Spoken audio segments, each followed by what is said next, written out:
আমাদের এলাকার লোকেরাই মনে করে যে অভিষেক ব্যানার্জি হচ্ছে ওখানকার অভিশাপ এবং ওর এমপি হওয়ার পর থেকে ওখানে কোনো ভোট হয় না, গণতান্ত্রিক সিস্টেম নেই। স্বাস্থ্যের মানে কি অবস্থা এখানটায় সেটা তো ভালো করে বোঝা যায়। আর ওর যে এই সমস্ত যে মিথ্যা কথা, মানে যেমন পিসি তেমন ভাইপো। বেসিক্যালি আমরা তো মানুষ, আমরা তৃণমূলের মতো কতগুলো জড়পদার্থ নয় যাদের কেনা যায় বা বিক্রি করা যায়। জড়পদার্থকে তো কেনা যাবে আর বিক্রি করা যাবে, বিজেপির মধ্যে যারা আছে সবাই মানুষই আছে। তোমরা আমাদের চেয়েও না, আমরা হচ্ছে রামকৃষ্ণ দাস। তো এই যে একজন ডেডিকেটেড স্বয়ংসেবক কখনোই তৃণমূল নামক পার্টিতে যেতে পারে না, কমিউনিস্ট পার্টিতে যেতে পারে না। প্রয়োজন হলে সে আলাদা দল গঠন করবে, কারণ একটা RSS is nothing but a man making factory. মুসলিম আছে এখানে 28%, 72%-এর মধ্যে এখানটায় প্রায় 69% হিন্দু আছে। তার মধ্যে 50% হিন্দু যদি ভোট দেয়, বিজেপি অটোমেটিক্যালি চলে আসবে। ডেমোক্রেসি থেকে বাঁচানোর জন্য এটা দরকার। একটা এরিয়ার গণতন্ত্রকে এইভাবে ধ্বংস করে দেবে একজন মানুষ, ক্রিমিনাল আর প্রশাসনকে দিয়ে, এটা মেনে নেওয়া যায়। শ্রমিক দা আর দিলীপ দা ত্রয়ী, মানে 3 মাস্কেটিয়ার্স যদি ফুল দমে যদি একজোট হয়ে কাজ করে, তাহলে একটা সাইক্লোন বইবে। শ্রমিক দা আমাদের অ্যাসেট। আমি বিভিন্ন গ্রুপে আপনাদের সাংবাদিক যে শ্রমিক দাকে মানে মা সরস্বতী শ্রমিক দা আর মুখে বিরোধিত। আমার নিশ্চিত বিশ্বাস যে দিলীপ দা কোনোদিনই কোথায় যাবে না। 21শে জেলা দিলীপ দা যদি মঞ্চ করে, তাহলে দিলীপ দা বিজেপি কার্যকর্তাদের নিয়ে হয়তো অন্য কোনো জায়গায়, আমার মনে হচ্ছে যত সম্ভব মেদিনীপুরে একটা 20-30 হাজার লোকের একটা সমাগম করে মঞ্চ করতেই পারে। সংখ্যালঘুকে নিয়ে চলবো, কিন্তু আপনি যদি আমার সঙ্গে ঘর না করতে চান, তাহলে আমি কি জোর করে আপনাকে ঘর করাবো? লোকসভা ভোটে আপনার বিপরীতে তৃণমূলে যে দাঁড়িয়েছিলেন, তার বিরুদ্ধে আপনার একাধিক অভিযোগ। আজকেও দেখা গেল তিনি বিদেশে চিকিৎসা করতে গেছেন বলে আজকে আসতে পারলেন না। আপনার কি কোথাও গিয়ে মানবিকভাবে কোনো মনে হচ্ছে না যে কোথাও গিয়ে একটা মানুষ অসুস্থ রয়েছে, তাকে বারবার কোর্টের কাছে আপনি টেনে আনার জন্য এত দৌড়ঝাঁপ করছেন, এত লাফালাফি করছেন, আপনার কোথাও গিয়ে মানে ওনার জন্য সহানুভূতি হচ্ছে না? না, আমরা তো মানবিকই আছি, কারণ আমরা সঙ্গে স্বয়ংসেবক। আমরা সবাই তো চাই সে জীবে প্রেম করে সেই জনই সেবেছে ঈশ্বর। কিন্তু অভিষেক কি আদৌ জীব? আমার তো মনে হয় ওর মধ্যে কোনো প্রাণ নেই। কারণ যার আমলে যে এমপি হওয়ার পর এত নিষ্ঠুরতা, হ্যাঁ, হাজার হাজার বাড়ি ভাঙচুর, তাদের মারধর, কত কর্মীকে মেরে ফেলা। আমি নিজেও হ্যান্ডিক্যাপ্ট, আপনি জানেন, সিঁড়ি ছেড়ে উঠতে পারি না ওর আক্রমণের ফলে, ওর বাহিনীর আক্রমণের ফলে। তা ওর সঙ্গে ওকে তো, আমি তো আর ক্রিমিনাল নই, আমি মনে করি pen is sharper than sword. তা আমি পেনের মাধ্যমে ওর এগেনস্টে যেটুকুনি করবো। আর এর মধ্যে মায়া দেওয়ার ব্যাপার নেই, কারণ আমরা মনে করি, আমি পার্সোনালি তো, আমাদের এলাকার লোকেরাই মনে করে যে অভিষেক ব্যানার্জি হচ্ছে ওখানকার অভিশাপ এবং ওর এমপি হওয়ার পর থেকে ওখানে কোনো ভোট হয় না, গণতান্ত্রিক সিস্টেম নেই। এবং ও 2014 সালে এমপি হওয়ার পর, তখন আমি ওর এগেনস্টে দাঁড়িয়েছিলাম। তারপরে 5খানা ইলেকশন হচ্ছে, 5টাতে মানুষ ভোট দিতে পারে। মানুষ ভোট দিতে পাচ্ছেন না, কিন্তু এই দিকে আমরা দেখছি ডায়মন্ড হারবার মডেল, সেবাশ্রয় কর্মসূচি, অঢেল মানুষরা অভিষেক বন্দ্যোপাধ্যায়কে ঘিরে জয় জয়কার, এবির জয় জয়কার। আমি তো পরপর দেখেছি, ফেসবুকেও লিখেছি, আপনাদেরকে সাংবাদিকদের গ্রুপেও দিয়েছি, আমি পুরো তথ্য দিয়েছি। দেখুন, আমি সায়েন্সের ছেলে, তা আজে বাজে কেউ আমাদের ঢপ দিয়ে দিল, সাধারণ মানুষ সেটাকে মানতে পারে, আমি তো পারি না। যে ওর যে এই যে 76,000 মানুষকে ওনাকে বার্ধক্য ভাতা দিয়েছে, তারপরে ওই যে চিকিৎসার যে ব্যবস্থা, এই সমস্ত যে উন্নত মানের চিকিৎসা, তা এত উন্নত মানের যে চিকিৎসা ব্যবস্থা, ও নিজে বিদেশে যাচ্ছে কেন চিকিৎসার জন্য? তারপরে স্বাস্থ্যের মানে কি অবস্থা এখানটায়, সেটা তো ভালো করে বোঝা যায়। আর ওর যে এই সমস্ত যে মিথ্যা কথা, মানে যেমন পিসি তেমন ভাইপো, ওদের ডিগ্রিগুলো ভেজাল, পুরো অ্যাক্টিভিটিসও ভেজাল, মানে আর যা বলে সবই। এবং ওকে টেনে আনতেই হবে। ইন্দিরা গান্ধীর পরে এই অভিষেক ব্যানার্জির এই ছাপ্পা ভোটে 7 লক্ষ ভোটে জেতাটা একটা উদাহরণ হয়ে থাকবে। কারণ ডেমোক্রেসি থেকে বাঁচানোর জন্য এটা দরকার। একটা এরিয়ার গণতন্ত্রকে এইভাবে ধ্বংস করে দেবে একজন মানুষ, ক্রিমিনাল আর প্রশাসনকে দিয়ে, এটা মেনে নেওয়া যায় না। দল সমর্থন করছে কি আপনাকে? এই যে আপনি দীর্ঘদিন ধরে অভিষেক বন্দ্যোপাধ্যায়, যে তৃণমূলের মমতা বন্দ্যোপাধ্যায় পরে যিনি রয়েছেন, তার বিরুদ্ধে এত লড়াই করছেন, দল পাশে আছে কি? দল তো আছেই। দেখুন, একা কুমড়ো রক্ষা করে নকল বুদ্ধিগর, ছোটবেলা তো পড়ে এসছি। কিন্তু দল যদি না থাকতো, আজকে শুভেন্দুদা তো প্রতিটা, কদিন আগেও তো বললেন যে 500 ভিডিও ওনার কাছে আছে। ওনার তো সোর্স আর এটা তো নেটওয়ার্কটা তো অনেক বেশি। ওনার কাছে আছি, দলের সবাই তো আছে আমাদের এখানে। আপনি যখন গ্রুপগুলোতে বা আপনারা যখন খবর সম্প্রচারিত করেন যখন আপনাদের মাধ্যমে, তখন দেখেন না কমেন্টগুলো মানুষ কি চাইছে। পাবলিকও আছে, দলও আছে আমার সঙ্গে। আমি তো দলের একনিষ্ঠ কর্মী। আর এইটা যখন আজকে অভিষেকের এই ছাপ্পা ভোটে এটা যখন এক্সপোজ হবে, এটা আগামী বিধানসভার ক্ষেত্রে, এটা নইলে তো প্রত্যেকটা বিধানসভার ক্ষেত্রে একই রকম করবে। ইলেকশন কমিশন ঠুটো জগন্নাথ হয়ে বসে থাকবে, তার অফিসাররা এবং প্রশাসন, পুলিশ এবং ক্রিমিনাল পুরো ভোটটাকে করাবে এবং প্রত্যেকটা বিধানসভায় যেতে হবে। এইরকমের প্ল্যানিং, ডায়মন্ড মডেল এটাকেই বলছে আর কি, ঠিক আছে। এবং সেই ডায়মন্ড মডেল ইমপ্লিমেন্ট করতে চাইবে, সেইটা যাতে না হয় তার জন্য ইলেকশন পিটিশন করা। শ্রমিক ভট্টাচার্য আপনাদের দলের নতুন রাজ্য সভাপতি রয়েছেন, বেশ খুশি রয়েছেন করছে, কিন্তু দুজনকে দেখা গেল না যারা খুব কিন্তু মিডিয়াতে চর্চিত ব্যক্তি। তার মধ্যে একজন হলো দিলীপ ঘোষ, আর একজন হলো ববি, অভিজিৎ দাস, ববি নামে যারা চেনেন আর কি বিজেপির কর্মীরা। দুজনকে দেখা গেল না। এ বাবা, আমি কি খালি ঝগড়া লাগানো? আমি বিষয়টা হচ্ছে যে শ্রমিকদা আমাদের অ্যাসেট। আমি বিভিন্ন গ্রুপে আপনাদের সাংবাদিক যে শ্রমিকদাকে মানে মা সরস্বতী শ্রমিকদা আর মুখে বিরাজমান। আমি মাঝে মাঝে যখন ভাবি যে ইনি স্টাডি করেন কখন, একজনের মেমোরি, অত বড় অ্যাক্সিডেন্ট থেকে ভগবান যে বাঁচিয়ে নিয়ে এসেছিল, ওনার মাথায় যে কাটা দাগ হতো অ্যাক্সিডেন্টের ফলে, ওইটা তিলক, রাজ তিলক, যার জন্য উনি আজকে রাজ্য সভাপতি হয়েছে।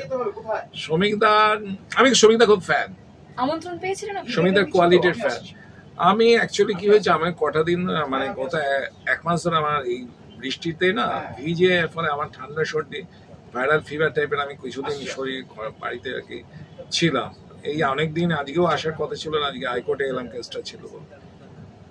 সুতরাং অনেকের ফোনও ধরতে পারিনি আমি, তো কি ফোনের মাধ্যমেই তো হয়, হয়েছে নিশ্চয়ই। এমনি শুভেচ্ছা বার্তা দিয়েছেন, এখন তো সবার কাছে একটা মোবাইল রয়েছে, অ্যান্ড্রয়েড ফোন রয়েছে, একটা দেখুন যে কোনো ব্যক্তি যখন পদে আসে, বিশদ রাজ্য সভাপতির মতো পদে যখন আসেন, তার ফ্যান ফলোয়ার্স অনেক বেশি হয়ে যায়। তখন তাকে যারা গালাগালি দিত, তারাও তখন তার কাছে লেফটে থাকতে চায়। হ্যাঁ, তারা যারা ধান্দাবাজ, তারাই এটা বেশি করতে চায়।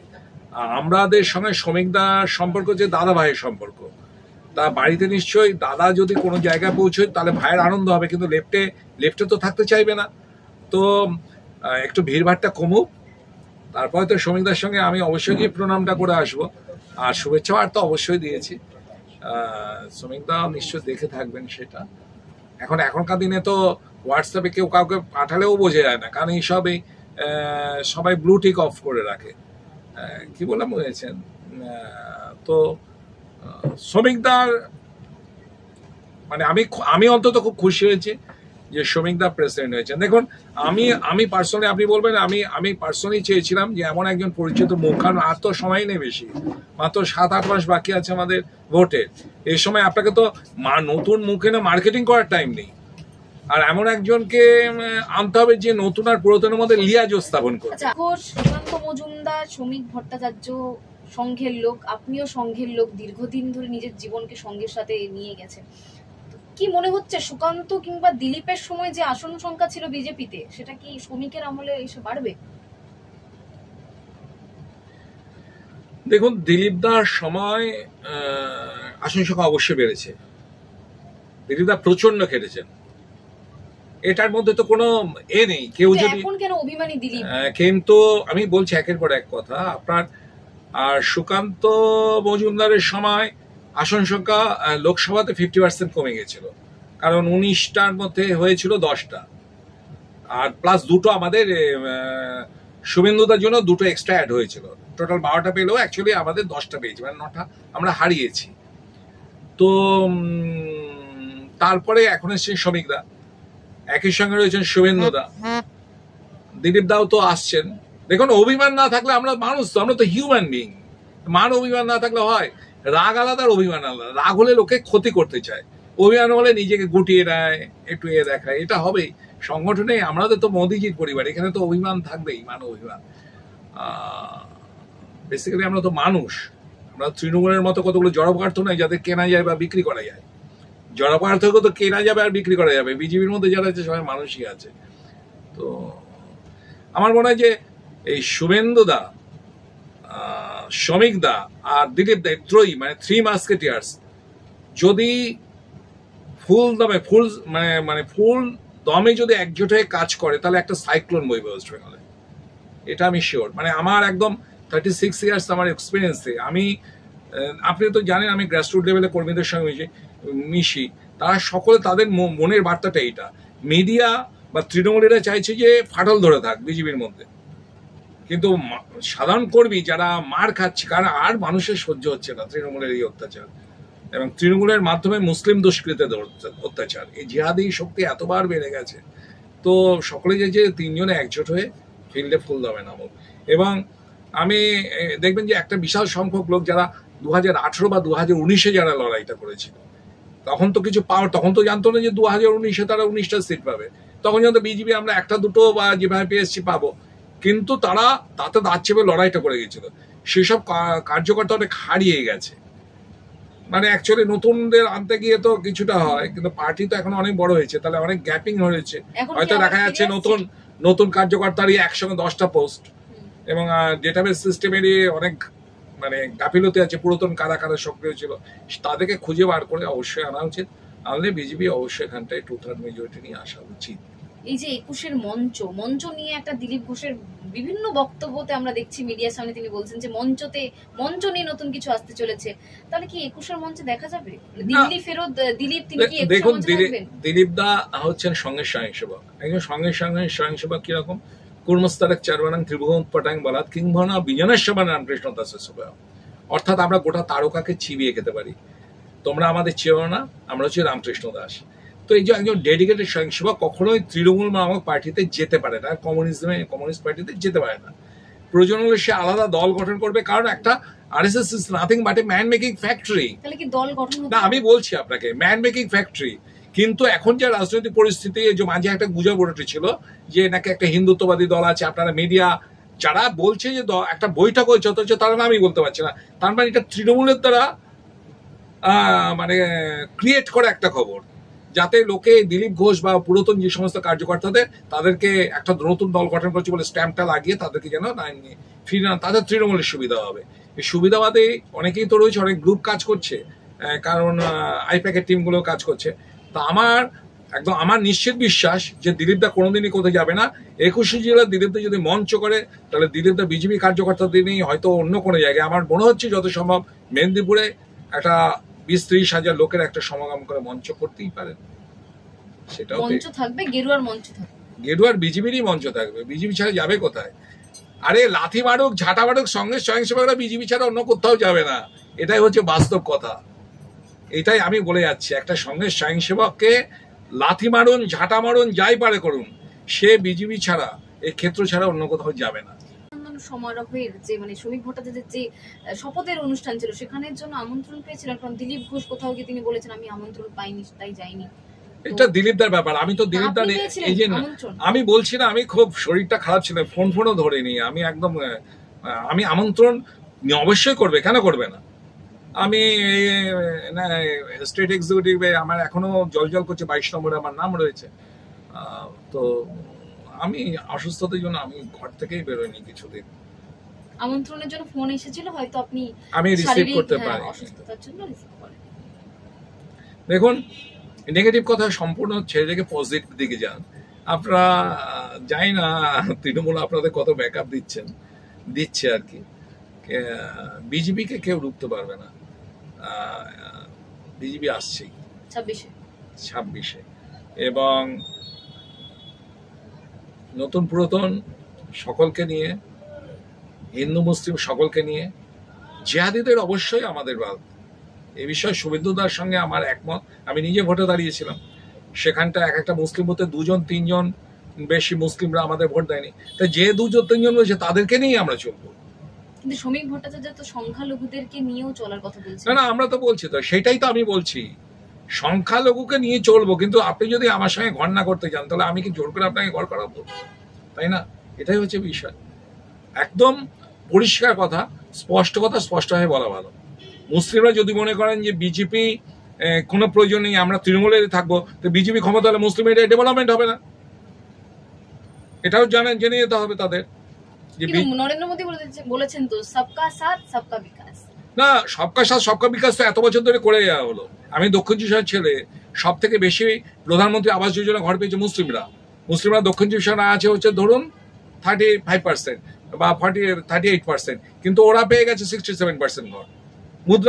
মুদ্রা যোজনার লোন ওরা বেশি পেয়েছে, উজ্জ্বলা যোজনার গায়ে সব থেকে বেশি ওরা পেয়েছে, সব থেকে ক্রিম তো ওরাই নিচ্ছে। তারপরে যদি ওরা যদি বিজেপিকে সাথ না দেয় তো বিজেপির কোনো নিষ্ঠুর হওয়া উচিত। এর মধ্যে নো কম্প্রোমাইজ। আমার তো একদম এই ব্যাপারে স্পষ্ট কথা। আমরা হিন্দুদের একজোট করতে পারছি না, মুসলমান ভোটকে নিয়ে কি আমি ওইদিকে অত অয়েলিং করতে যাব? হিন্দুরা যদি এক গোষ্ঠ হয় মুসলমানরা অটোমেটিক্যালি ভোট দেবে। এমনিতে তো 3-4% মুসলিম তো ভোট দিচ্ছেই, তা তো এডুকেটেড এবং ডেডিকেটেড টু আওয়ার নেশন, সেই সমস্ত মুসলিমদের ভোট তো বিজেপি পাচ্ছে রে বাবা। কিন্তু যারা ওই জামাত নেটওয়ার্কের সঙ্গে যুক্ত আছে, তবলিগ জামাতের সঙ্গে যুক্ত আছে, সেসব মুসলিমরা যারা তাদের পাল্লায় পড়ে ওদের বিভ্রান্ত হচ্ছে, তৃণমূলের দিকে যাচ্ছে, তো তারা যদি এই 26 ইলেকশনে যদি পাগলের নিজের ভালোটুকু বোঝে, যদি না বুঝতে যা বুঝবে না। বাকি তো 70% হিন্দু আছে, তাদের ভোটেই আমরা চলবো। আরে বাবা, স্ট্যাটিস্টিক্স তো কেউ করে না। ওখানে কে পাগলের মতো বলবে আমরা 45% মুসলিম, ওসব পাগলের মতো বললে হয় না। মুসলিম আছে এখানে 28%, 72%-এর মধ্যে এখানটায় প্রায় 69% হিন্দু আছে। তার মধ্যে 50% হিন্দু যদি ভোট দেয়, বিজেপি অটোমেটিক্যালি চলে আসবে। দীর্ঘদিন ধরে রাজনীতির সাথে যুক্ত রয়েছেন, ভারতীয় জনতা পার্টির হয়ে দাঁড়িয়েছেন, লোকসভা নির্বাচনে একাধিক নির্বাচনে দাঁড়িয়েছেন, কিন্তু দেখা যাচ্ছে বারবার অভিষেক বন্দ্যোপাধ্যায় এডুকেশন কোয়ালিফিকেশন, আবার এখন আপনি শওকত মোল্লার পেছনে পড়েছেন। এমনটা কেন? মানে রাজনৈতিক কেরিয়ারকে ছেড়ে দিয়ে বারবার আপনি কেন তৃণমূলের নেতাদের যে কোয়ালিফিকেশন রয়েছে, শিক্ষাগত যোগ্যতা, সেটার দিকে কেন আপনি মানে এগোচ্ছেন, বারবার জনসমক্ষে নিয়ে আসার চেষ্টা করছেন? দেখুন, আমি মনে করি pen is sharper than sword. এই শওকত মোল্লা, অভিষেক ব্যানার্জি, এরা কি হচ্ছে, এরা অ্যাকচুয়ালি ক্রিমিনাল বাহিনী নিয়ে চলছে সোর্ড পিস্তলের মাধ্যমে। এবং আরো আশ্চর্য কত মানে এটা লাগে যে অশিক্ষিতগুলো যদি শিক্ষিতদের ডিগ্রি নিয়ে যদি বলে যে ওরা হচ্ছে এডুকেটেড, তো সেটা তো পর্দাটা মানে খোলা উচিত। আমরা তো আর সোর্ড দিয়ে ওদের গলা কাটতে পারবো না, তো এক্সপোজ করি ওদের বিষয়গুলো। আপনি বলবেন যে কেন শওকত মোল্লা একটা এমএলএ হয়েছে, তো এমএলএ হয়েছে 2016 সালে এবং 2021 সালে। তো 2016 সালের বয়স ধরুন প্রায় 40-45 বছর বয়স। ও দেখাচ্ছে 16 সালে ও 2014 সালে, এটা হচ্ছে শওকত মোল্লা 2016 সালের এফিডেভিট। তা থেকে দিচ্ছে যে 2014 সালে ও নাকি হায়ার সেকেন্ডারি পাস করেছিল। দেখুন 2014। তো কোত্থেকে পাস করছে? Board of youth education of India, হ্যাঁ, সেখান থেকে। এবার এটা হচ্ছে ইউজিসি ফেক লিস্ট, ফেক বোর্ডের লিস্ট। কারণ আপনি যদি রেকগনাইজড বোর্ড থেকে না পাস করেন তাহলে তো বিএসসি পারবেন না। ইউজিসির সার্কুলার আছে, সেখানে দেখুন পরিষ্কার রয়েছে যে board of youth education India, এটা হচ্ছে ফেক বোর্ড লিস্ট। আমি বোঝাতে পারছি আপনাকে। তাহলে উচ্চ মাধ্যমিকটা আপনার হচ্ছে পুরো ফেক। তার মানে এরপরে দেখা যাচ্ছে শওকত মোল্লা আপনার যখন এতে দাঁড়াচ্ছে, ওই আপনার বিধানসভা আছে 2021 সালে, 2014 সালেও উচ্চ মাধ্যমিক পাশ করলো, আবার 2018 সালেও পাস করছে হচ্ছে গ্রাজুয়েশন, 2016 সালে হলো বিধায়ক। অর্থাৎ 2016 সালে বিধায়ক হলে ও গ্রাজুয়েটে কি করে হলো, রেগুলার ক্লাস কি করলে করলো? রেগুলার যদি না করে, ও যদি ডিস্টেন্সে করে, আদৌ সেগুলো কি রেকগনাইজড? আমি ইনভেস্টিগেশন করলাম, করে দেখা গেলাম যে ও যে লিখছে যে ওর যে ব্যাচেলার অফ ডিগ্রি করেছে, এই যে bachelor of arts Janardan Rai Nagar Rajasthan Vidyapeeth থেকে 2018 সালে। তাহলে ও রাজস্থানে গিয়ে কি করে ও করলো? ও রাজস্থানে গিয়ে ও তাহলে কি করে ওর ডিগ্রিটা কমপ্লিট করলো? আমি বোঝাতে পারছি। আপনি বলছেন যে ক্যানিং ছেড়ে কবে রাজস্থান গেলেন কিংবা 2 বছরে কি করে গ্র্যাজুয়েশন পাস করলেন, সেটাও তো প্রশ্ন থাকে। ওর কাছে না 2014 সালে উচ্চ মাধ্যমিক পাস করেছে, মাঝে 4 বছর। ওর বিষয়টা হচ্ছে যে এই যে জালি সার্টিফিকেটটাও কিনেছে এবং ও সেটা দেখিয়েছে। তাহলে ফেক সার্টিফিকেট কিনেছে এবং কিনে ও যে দেখিয়েছে যে হচ্ছে গ্র্যাজুয়েট, ওর ডিগ্রিটাও ফেক শুধু নয়, যে জালি সার্টিফিকেট যে কিনেছে, এই লেনদেনটা করতে আসছে। এই জন্যই আমি সিবিআই ইনভেস্টিগেশনের জন্য ইউজিসি কাছে কমপ্লেন করেছি, সিবিআই এর কাছে তো করেছি।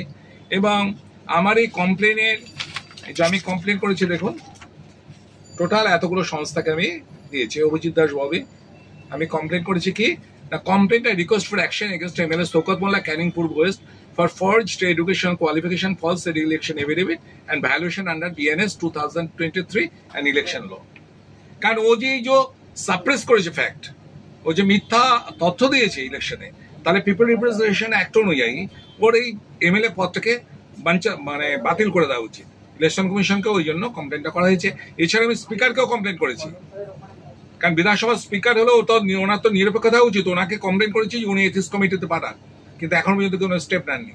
ইতিমধ্যে কি হয়েছে, এই যে বিজেপির কার আপনারা খালি খোঁচা মারেন যে বিজেপির জন্য মুখ্য সচিবের কাছে তদন্তের জন্য এসছে, তাহলে শওকত মোল্লার বিষয়ে কেন বলবেন না? শওকত মোল্লার বিরুদ্ধে অ্যাকশন নেওয়ার জন্য ইতিমধ্যে রাষ্ট্রপতি ভবন থেকে শওকত মোল্লার মুখ্য সচিবের কাছে, এ দেখুন ডাইরেক্ট মুখ্য সচিবের কাছে রাষ্ট্রপতি ভবন থেকে, দেখুন এটা একটা দেখতে পাচ্ছেন, হ্যাঁ, প্রেসিডেন্ট সেক্রেটারি থেকে চিঠিখানা এসছে, বলছে কি attach please find for the appropriate attention and petition addressed to the President of India. Action taken on the petition may please be communicated to the petition directly. কি অ্যাকশন নেবে সেটা যেন সরাসরি আমাকে জানায়। তো রাষ্ট্রপতির দপ্তর থেকে মুখ্য সচিব কি করেছেন, এটা কবে এসছে চিঠিটা? জুন 27। আজকে কত তারিখ? আজকে হচ্ছে আপনার জুলাইয়ের 10 তারিখ, অর্থাৎ এই 13 দিন 14 দিন হয়ে গেল, 13 দিন হয়ে গেল, এখন পর্যন্ত কোনো স্টেপ কিছু আমার কাছে এখন পর্যন্ত কোনো ইনফরমেশন দেয়নি। এরপর আমি আরটিআই করব, তারপর আমি হাইকোর্টে পিল করব।